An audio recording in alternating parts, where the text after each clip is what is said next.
All right, Warriors Nation, let's pump the brakes for a second. Let's take a step back from the hype machine and inject some much-needed reality into this conversation.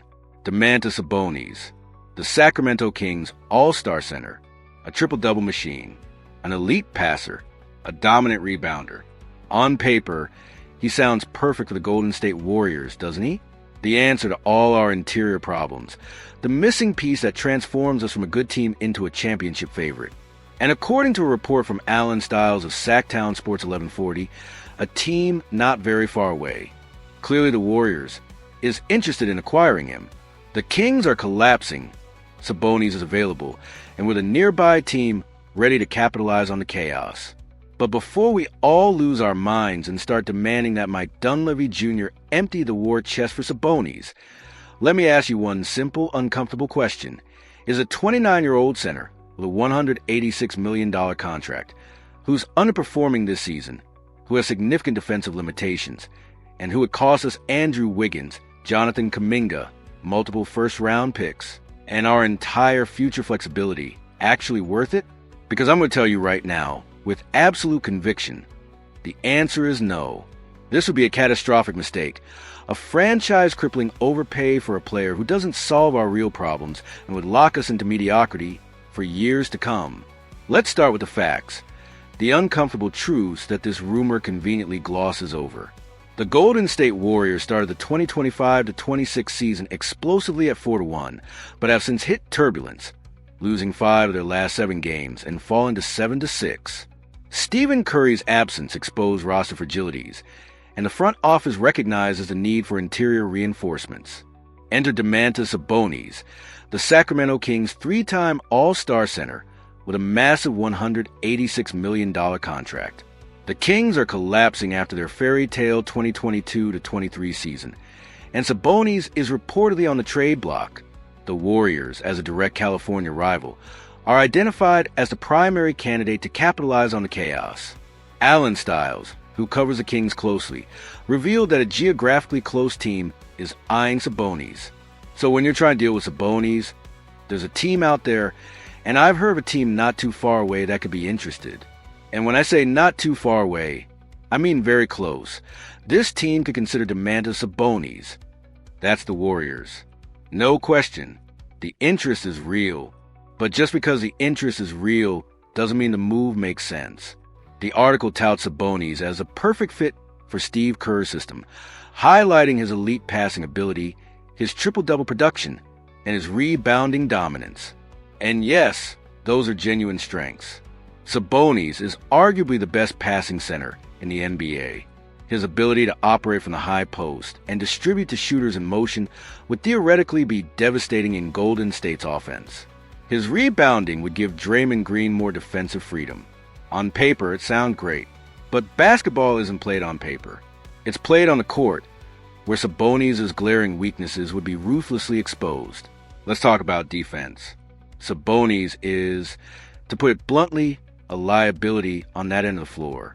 He's slow-footed, struggles to protect the rim, and gets exploited in pick-and-roll coverage. In today's NBA, where playoff success is determined by your ability to switch defensively and protect the paint against elite scorers, Sabonis is a problem, not a solution. We've seen this movie before with other offensively gifted but defensively limited big men. They put up great regular season numbers.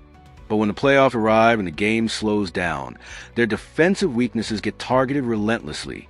Do we really want to invest $186 million and gut our roster for a player who could become unplayable in crucial playoff moments? Now, let's address the contract. Sabonis is owed $186 million over the remaining years of his deal, with an annual salary of approximately $40 million. And here's the kicker.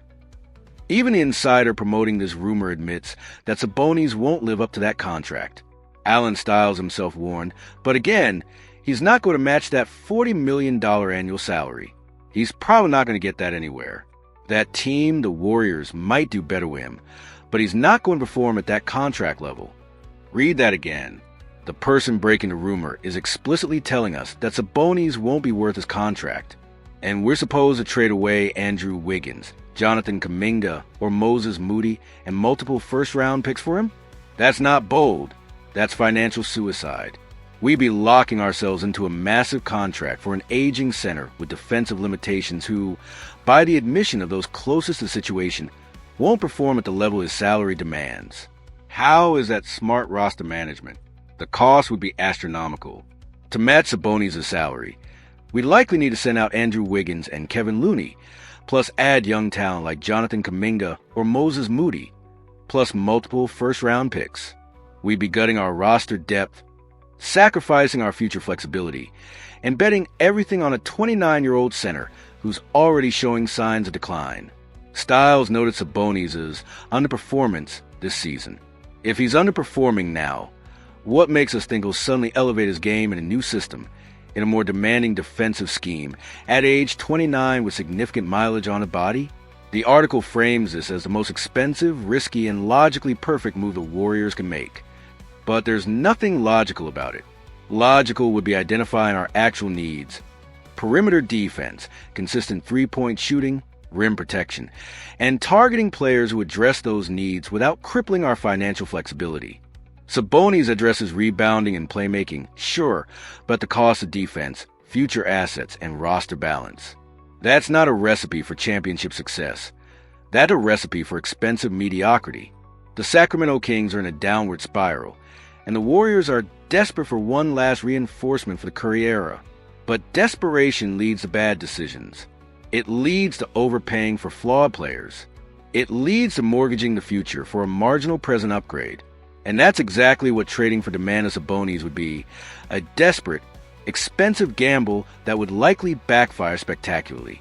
In summary, Domantas Sabonis is not the answer to the Warriors' problems. His defensive limitations are disqualifying for a championship contender. His massive contract is an albatross that won't be justified by his performance. And the cost? Wiggins, Kuminga, multiple picks, would gut our roster and eliminate our future flexibility. This isn't a bold move. It's a franchise-destroying mistake waiting to happen. So, Warriors Nation, I'm asking you directly, are we really going to fall for this? Are we going to trade away our future for an aging, defensively limited center with a bloated contract? Or are we going to be smart, patient, and strategic, waiting for a move that actually makes sense? The choice should be obvious. What do you think, Warriors Nation? Is Domantas Sabonis worth the cost? Or is this a trap we need to avoid? Let me know your honest thoughts in the comments below. If you agree this would be a disaster, hit that like button and subscribe for more honest, no-nonsense analysis of your Golden State Warriors. Let's keep it real and avoid this mistake.